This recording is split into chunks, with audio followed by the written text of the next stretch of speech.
Olá! Quando um casal se separa, é correto a mãe proibir que o filho encontre ou veja o próprio pai ou vice-versa?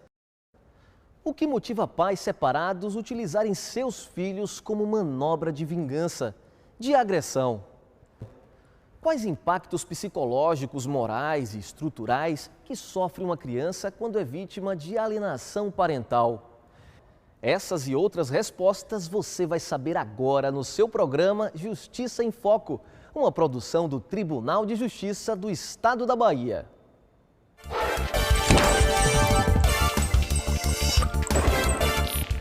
Alienação parental, quando o amor ameaça o bem-estar da criança, é o tema do nosso programa de hoje. E aqui no estúdio, direto da sede do Tribunal de Justiça do Estado da Bahia, estão o juiz de direito Alberto Raimundo dos Santos, da 6ª Vara de Família de Salvador, a psicóloga Kalila Barbosa e o professor Jair Soares, da Associação de Pais Separados. Senhores, muito obrigado pela participação de vocês. E eu começo fazendo uma pergunta básica. Doutor Alberto, o que é alienação parental? Marcos, a Lei 12.318 de 2010 conceitua a alienação parental como sendo a interferência na formação psicológica da criança ou do adolescente, promovida ou induzida por um dos genitores, pelos avós ou pelos que tenham a criança ou adolescente sob a sua autoridade, guarda ou vigilância, para que repudie genitor ou que cause prejuízo ao estabelecimento ou à manutenção de vínculos com este. Quer dizer que a lei quis proibir que as pessoas que têm a guarda de fato da criança ou de direito possa denegrir a imagem daquele outro que não está com a guarda naquele momento, prejudicando assim a formação completa da criança como pessoa. Jair, você que é pai e integrante da Associação de Pais, como é que esse público convive com esse tema, alienação parental? A alienação parental ela está presente na maioria das separações, principalmente as separações judiciais, onde, como foi colocado no texto da lei, um dos genitores tenta afastar o outro genitor do convívio da criança, onde a separação conjugal resulta em uma separação parental.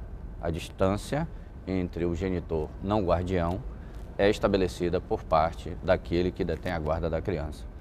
A sociedade civil se organizou e atualmente existem diversas associações, não só a PASE, Pais por Justiça, Criança Feliz, Pai Legal, a própria alienação parental, tudo isso pode ser acessado via internet e existem fóruns hoje em que a sociedade pode acessar e tirar suas dúvidas e conhecer um pouco mais sobre esse fenômeno, que já está presente desde os tempos em que a sociedade estabeleceu essa relação conjugal entre marido e mulher, família. Então esse tema já é presente. Agora, atualmente, ele vem sendo mais discutido por conta da necessidade e o desejo de alguns pais conviverem com seus filhos após a separação. Doutor Alberto, então a alienação parental, ela aparece por conta de brigas desse casal?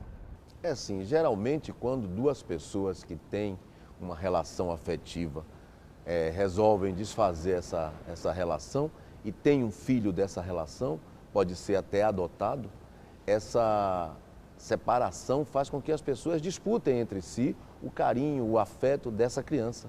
E geralmente, em razão de ciúmes ou de disputa mesmo da pessoa, um com o outro, coloca a criança no meio de todo esse entrevero entre eles. Doutora Kalila, e do ponto de vista psicológico, quais são os danos para as crianças? A gente pode falar de diversos, né? Desde aquelas chamadas doenças psicossomáticas, né? A dor de barriga sem razão, a febrezinha sem razão, aquela tosse insistente, né? E que vai repercutindo nessa convivência, né? Com esses pares. Mas a gente tem algumas coisas, às vezes, muito mais sérias, né?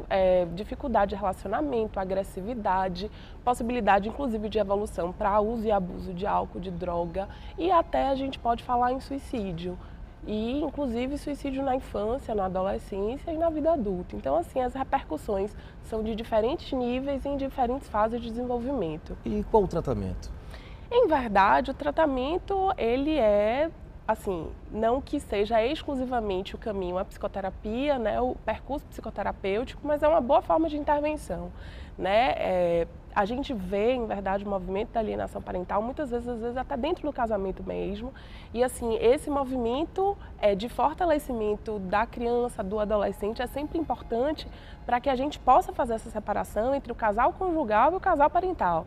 Porque, infelizmente, essa confusão vai repercutir, às vezes de forma inconsciente, na vida desses filhos e que a gente não tem como mensurar as consequências disso. Então, nesse caso, não é só a criança que precisa de um tratamento, os pais também. Certamente, certamente. Toda essa dinâmica, esse sistema familiar, ele precisa ser visto com muito cuidado para que a gente não acabe agredindo, sem perceber, né, essa agressão invisível, todos os membros dessa família. Acho que o problema é que a criança ela se sente culpada por essa briga também. Em algumas vezes, sim. É possível que em muitos momentos a criança se entenda, já aconteceu, de a criança se entender como uma criança má, que ela não dá conta e que em verdade é as questões dela que acabam repercutindo na vida e no conflito do casal. Mas é interessante também a gente marcar que muitas vezes a criança pode ver o divórcio como uma solução. Eu já peguei um paciente uma vez que a gente estava numa atividade lúdica no consultório e que ele estava muito agressivo assim com os bonequinhos e aí eu cheguei para ele e disse assim, não, a gente precisa resolver isso. Não vamos deixar nossos bonequinhos brigando tanto. Ele disse, já sei, vamos nos divorciar. Né? Trazendo aí o divórcio também como uma possibilidade de resolução, né? De interrupção mesmo dessa dinâmica conflitiva que muitas vezes eles acabam sendo testemunha nos lares. Doutor Alberto, quantos processos tramitam na justiça envolvendo esse tema? Marcos, era muito acanhado o número desses processos há algum tempo. Inclusive, eu reclamava muito quando fazíamos palestras junto com o professor Jair, com a doutora Kalila, de que os advogados ainda temiam em falar em alienação parental. Hoje já aparecem muitos casos onde as pessoas perderam o receio de falar em alienação. Acho que esse nosso trabalho de divulgar sempre esse tipo de problema fez com que as pessoas tomassem a coragem de se apresentar como alienados ou como alienantes até. E hoje tem aparecido em algumas situações lá a nomenclatura, o conceito de alienação parental.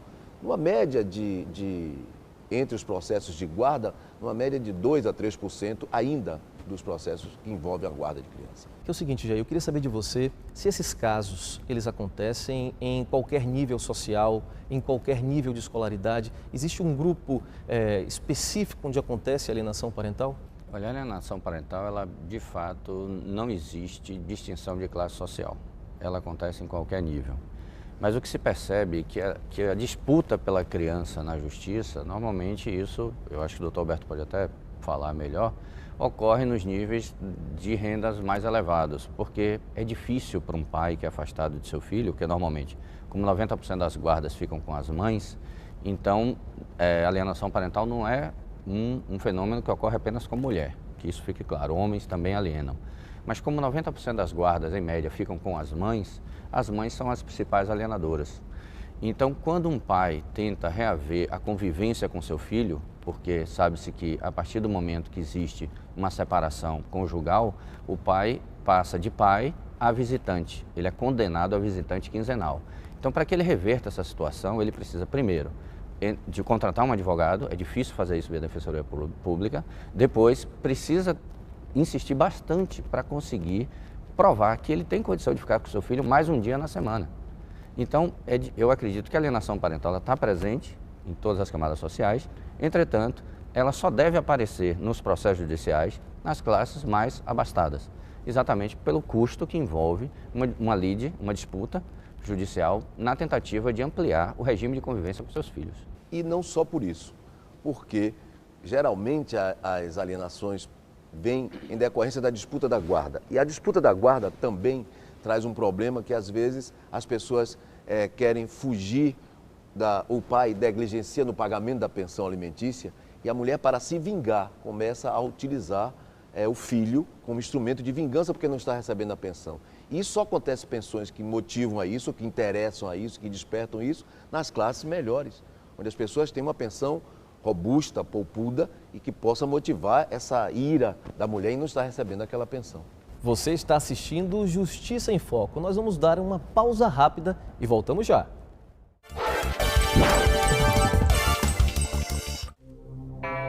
60 mil novos casos de exploração e abuso sexual contra crianças e adolescentes foram denunciados somente em 2012. Além de cruel, a violência contra crianças e adolescentes provoca danos irreparáveis para o desenvolvimento físico, psíquico, moral e social das vítimas. Diga não à violência sexual contra crianças e adolescentes. Denuncie. Ligue 0800 071 3020. A ligação é gratuita e você não precisa se identificar.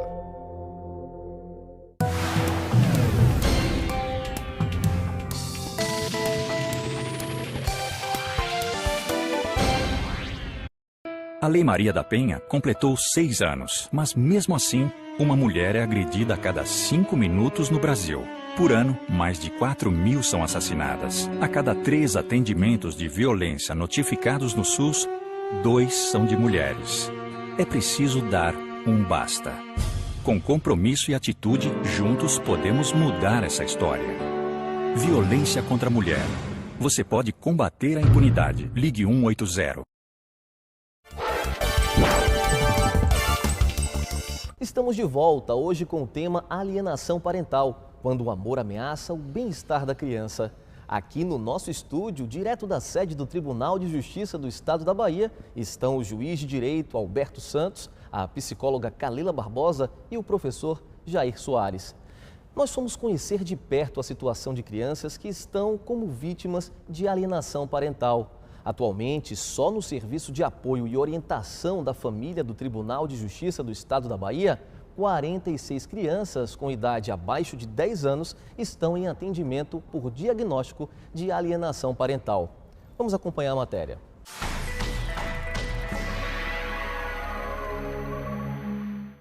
A pequena Luísa, de apenas 4 anos, foi afastada do pai ainda bebê. As mágoas de um casamento que não deu certo fizeram com que a mãe da garota impedisse as visitas do pai. Somente há alguns meses, pai e filha passaram a se encontrar com a ajuda de psicólogos e assistentes sociais do Serviço de Apoio e Orientação Familiar do Tribunal de Justiça do Estado da Bahia, o SAOF. A gente acredita que essa convivência com ambos é imprescindível para a formação de um cidadão. Então, nosso primeiro momento é ouvir essas mágoas, essas queixas, né? E no futuro, depois disso, a gente tenta minimizar, né? Fazê-la refletir, pensar um pouco sobre essas questões e da importância do contato dessas crianças com seus pais, com sua mãe ou com seu pai. Foi exatamente o conflito entre pai e mãe que gerou um processo de regulamentação de visita. O processo foi encaminhado pela primeira vara de família para o SAOF. E aqui, os profissionais ajudam na reaproximação e na compreensão de que quem se separa são os pais e não os filhos. Se eu tivesse sem a ajuda da psicóloga, eu acho que eu não ia querer nem a proximidade que minha filha se aproximasse dele. O que eu passei na mão dele, eu não desejo para mulher nenhuma mesmo. Casos como esse são muito comuns. No ano passado, o SAOF recebeu cerca de 900 processos relacionados às questões de famílias para avaliação psicossocial e elaboração de um parecer técnico encaminhado ao juiz. Muitos desses casos envolvem alienação parental, guarda e visita da criança ou adolescente.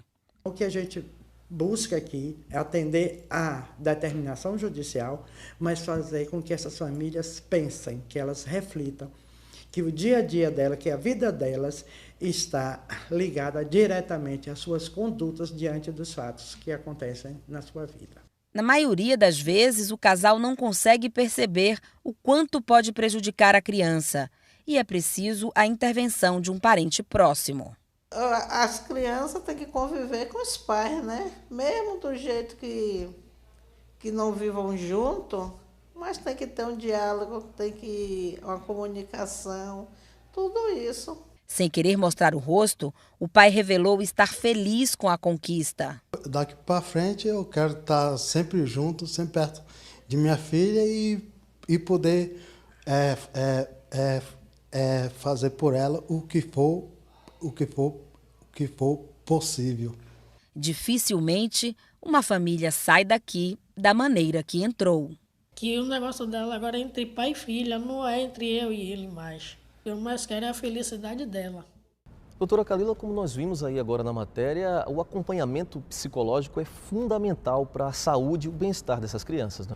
Certamente, é uma estratégia bem importante que a gente tem, porque efetivamente é um trabalho processual, é uma sistematização assim, de tirar o poder mesmo, né, deste outro em relação à criança, e que por conta disso isso precisa ser trabalhado. Agora sim, é importante que a gente pense que essas crianças elas precisam, à medida que o tempo vai passando, dando conta dessa dinâmica, porque em alguma ordem elas precisam também responder criticamente a isso, né? Quando esses movimentos de pai ou mãe começam a acontecer em relação a esse outro pai ou mãe afastado, né? Uma coisa que é importante que a gente veja, que muitas vezes infelizmente acontece, é que pai ou mãe, com o intuito de se defender da alienação, acabam alienando também.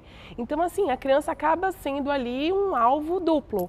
Porque, enfim, eu digo que o pai não gosta, não faz, e aí o pai, para se defender disso, diz, não, é sua mãe que não vale nada, que não presta. Então, assim, a gente precisa entender que no desenvolvimento, né, infanto-juvenil, a gente precisa dessa identificação de pai e de mãe, que são mesmo essas referências primeiras que a gente tem. E aí eu não consigo depositar essa minha identidade nem no meu pai, que não vale nada, nem na minha mãe, que está querendo tirar meu pai de mim. E aí eu fico como, né? Então, assim, esse fortalecimento terapêutico, ele vem aí como grande possibilidade de, enfim, de uma passagem por esse período. E é só criança que sofre de alienação parental? Não, a gente vê alienação parental a vida toda, né? Se duvidar, a gente vai ver aí um senhorzinho de 40 anos conversando com a mãezinha de 70 e que vai fazer algum comentário também em nível de depreciar esse outro. Agora é bom esclarecer que nós temos vários níveis de alienação parental, desde o simples fato de citar ou falar mal do outro até a falsa denúncia de abuso sexual, por exemplo, ou de violência. Então, é importante a participação e a intervenção do judiciário, porque o pai alienador e a mãe alienadora, ele não percebe muitas vezes que está alienando o filho. Acontece sem perceber. E a intervenção do judiciário é fundamental, porque ela obriga aquele pai ou aquela mãe e até a criança a fazer uma terapia e a partir desse processo, como foi colocado por professora Kalila, a partir desse processo de terapêutico, ele percebe o quanto ele está fazendo de mal a seu filho. E é muito difícil um pai ou a mãe fazer mal a seu filho conscientemente. Marcos, o professor Jair colocou muito bem, porque a alienação parental, nesses casos que ele colocou, não vem somente da raiva, tal, vem às vezes do excesso de afeto. Eu costumo colocar de que a alienação parental começa no momento em que a mulher se liberta das amarras do lar e vai à rua buscar trabalho, né? Buscar colaborar na manutenção da família dela, e aí deixa o filho em casa, sozinho, para isso, às vezes com o pai, e o homem passou a ser mais afetivo em razão desse movimento feminista, não é? O homem passou a cuidar mais dos filhos também e passou a reivindicar também o direito de ter o filho no colo. E o homem moderno hoje faz questão de que isso aconteça. Então essa alienação está sendo disputada hoje, esse amor da criança sendo disputado em razão dessa afetividade que o homem também adquiriu no mundo atual. E as famílias estão cada vez menores, então cada vez são menos filhos para se compartilhar entre os pais. Então nós estamos falando de famílias com um ou dois filhos. Então a disputa chega a ser acirrada em alguns momentos. Doutor Alberto, e a justiça recebendo esses processos, ela se abre para essas perspectivas novas da sociedade? Ela está mais humanizada? Com certeza, o judiciário tem que acompanhar os anseios dessa sociedade. E se a sociedade reclama e vai à justiça, bater as portas da justiça, buscando uma resposta quanto a isso, nós temos procurado encontrar meios para nos aparelhar e responder a essas demandas. E para isso nós temos nos utilizado dessas outras profissões que nos acercam, que são necessárias, como os psicólogos, assistentes sociais, que vocês viram no exemplo. O SAOF procura com dificuldade suprir esse problema que nós temos de acompanhamento desses casos no judiciário. Mas até que ponto a justiça pode interferir nesses casos, ou ela precisa ser provocada? Não, ela precisa ser provocada, porque o judiciário é estático. Para isso nós temos as defensorias públicas, temos o Ministério Público, que tem hoje os serviços de judiciário das faculdades de direito, que são muitas aí, que podem assistir as pessoas para irem reclamar é os seus direitos quanto às alienações. O tema é bastante instigante, mas a gente já precisa dar uma paradinha. Mas é só um instante, voltamos já.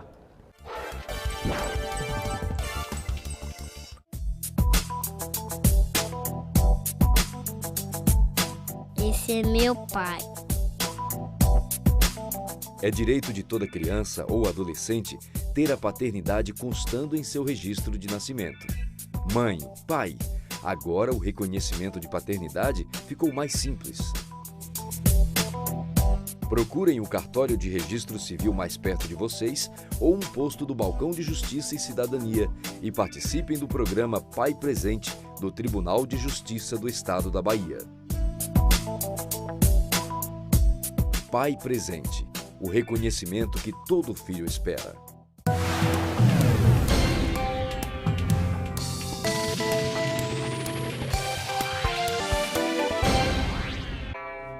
De cada 10 crianças que são abusadas sexualmente, 8 têm entre 2 e 9 anos de idade. Só em 2012, mais de 60 mil novos casos foram denunciados em todo o país. Além de cruel, o abuso sexual de crianças e adolescentes é crime. Diga não à violência sexual contra crianças e adolescentes. Denuncie. Ligue 0800 071 3020. A ligação é gratuita e você não precisa se identificar.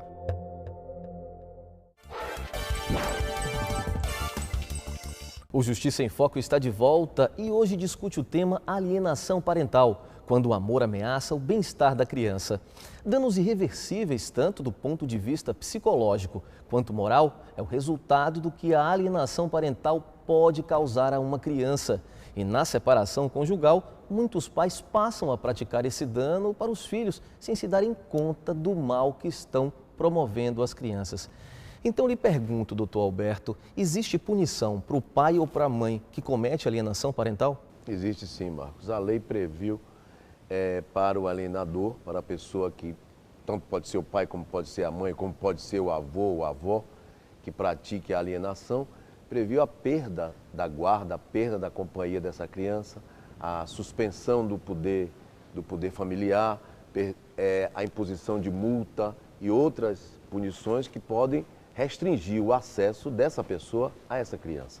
É importante destacar a colocação do Dr. Alberto, porque na sociedade atual, a maioria dos pais tem dupla jornada e frequentemente essas crianças ficam sob os cuidados de avós, vizinhos, primos, parentes.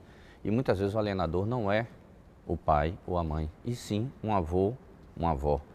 Então é importante destacar isso, porque muitas vezes as pessoas acreditam que a alienação parental se limita à ação entre pai e mãe e o filho, mas isso extrapola essa condição. Existe alguma diferença para a justiça, doutor Alberto? Existe, porque mesmo fugindo da previsão da lei, que a lei prevê para as pessoas que tenham a guarda garantida, que seria o pai, a mãe, se tivesse a guarda de fato já estipulada, né? Mas nesse caso, como o professor Jair falou, pode ser um terceiro que não tenha essa guarda formalizada. Então, o juiz tem a obrigação, na defesa da criança e do adolescente, de estipular uma forma de evitar o contato dessa criança com essa pessoa que está causando esse prejuízo na formação dela. O juiz tem o poder de cautela na defesa da criança, de criar até uma forma de defesa ou de separação da criança daquele ambiente alienador. Doutor Alberto, e a gente poderia apontar a guarda compartilhada como uma solução para esse problema? Em certos casos, sim. Porque hoje em dia a guarda compartilhada não é exceção, hoje é a regra. A lei impõe que o juiz, ao estabelecer a guarda de uma criança numa questão de separação entre os pais, estabeleça a guarda compartilhada, fazer com que o pai e a mãe tenham deveres, obrigações, tenham participação na vida da criança igualitária. Isso é o melhor. Antes eu até costumava, Marcos, achar que só se devia deixar a criança estar com aquela pessoa que ele quisesse. Mas como certa feita uma pessoa me chamou a atenção dizendo que água mole em pedra dura, tanto bate até que fura. Então, se o juiz impuser mesmo essa guarda compartilhada, ela vai fazer com que o amor, o interesse do pai pela criança venha a nascer pela convivência dele com aquela pessoa e venha a tornar o compartilhamento da convivência o ideal para a vida dela. Doutora Kalila, realmente isso acontece para a criança, a guarda compartilhada é a melhor solução? Hoje eu tenho, assim, muita tendência a acreditar que sim. Em casos de alienação parental constatada, eu tenho uma dificuldade de falar de diagnóstico por conta do não reconhecimento da patologia, mas quando a gente identifica a alienação parental, eu tenho acreditado que a melhor solução é a guarda compartilhada. E aí vale a gente lembrar também que guarda compartilhada, ela não necessariamente vai dividir a criança, né, em dias iguais e vai dizer, olha, segundas, quartas e sextas, você fica com a sua mãe, terças, quintas e sábados com seu papai e aos domingos alternados com um dos dois. Porque é um modelo de guarda alternada que a gente já superou há algum tempo, né? Eu acredito que assim, a justiça ele tem um poder também muito educativo, por mais que a gente não se dê conta disso. E quando no momento lá de separação, que às vezes a separação conjugal não necessariamente vai se dar a separação emocional e a gente não pode deixar de fazer diferença entre essas coisas, eu não posso perder de vista que essa criança, muitas vezes, ela precisa ter o pai e a mãe como referência de autoridade. E se eu, justiça, digo, ó, você é o guardião e você é o visitante, simbolicamente eu estou dizendo para essa criança que ó, o guardião tem autoridade para você, mas o visitante não. Inclusive é uma proposta da gente trocar, olha a ousadia, mas da gente trocar, de repente, os processos de regulamentação de visita por dias de convivência, para que a gente não hierarquize esses papéis, né? O fato de eu não me relacionar bem com meu marido não significa dizer que na separação a gente vai ter hierarquias aí desse fruto de um amor que existiu. Mas hoje, doutora, inclusive, a legislação já sugere e os juízes já têm aplicado nas guardas compartilhadas a terminologia de convivência. Porque não é somente o pai que tem o direito, não é o pai que tem o direito de ter a guarda ou ter a convivência do filho. O essencial é o filho que tem o direito de ter a convivência com os pais, com as pessoas com que ela afetivamente está relacionada. E como é que vivem os pais, Jair, nessa relação? Olha, a importância da guarda compartilhada contra a alienação parental como um instrumento de mitigação da alienação parental, de redução dessa alienação parental, eu acho que, para mim, embora para o doutor Alberto e doutora Kalila isso não esteja muito evidente, nos grupos de discussão que nós temos em pais separados, é muito clara a mudança do alienador a partir do momento que o alienado, a criança, passa a conviver mais com seu pai ou sua mãe, que seja, né, aquele que não detém a guarda. Então, o Instituto da Guarda Compartilhada, eu acho que ele, como o doutor Alberto colocou, ele não deve ser a segunda opção, ele deve ser sim a primeira opção. No momento da ruptura conjugal, deve-se manter aquele regime de guarda que existia anteriormente e deve-se procurar ampliar ao máximo o regime de convivência entre a criança e os dois genitores. A guarda compartilhada parece que é consenso tanto para a sociedade civil, para os psicólogos e para a justiça. Já existe algum site, algum endereço que a gente possa dar para que as pessoas que querem saber mais sobre a alienação parental possam se informar? Existem diversos sites, eu recomendo a busca no YouTube, inclusive que existem vídeos, né, informativos acerca disso, mas o site www.alienaçãoparental.com.br tem diversas informações sobre o assunto, inclusive links para outros sites. Bem, o que todos nós desejamos é que cada vez mais o amor possa contribuir ao invés de destruir relações e vidas.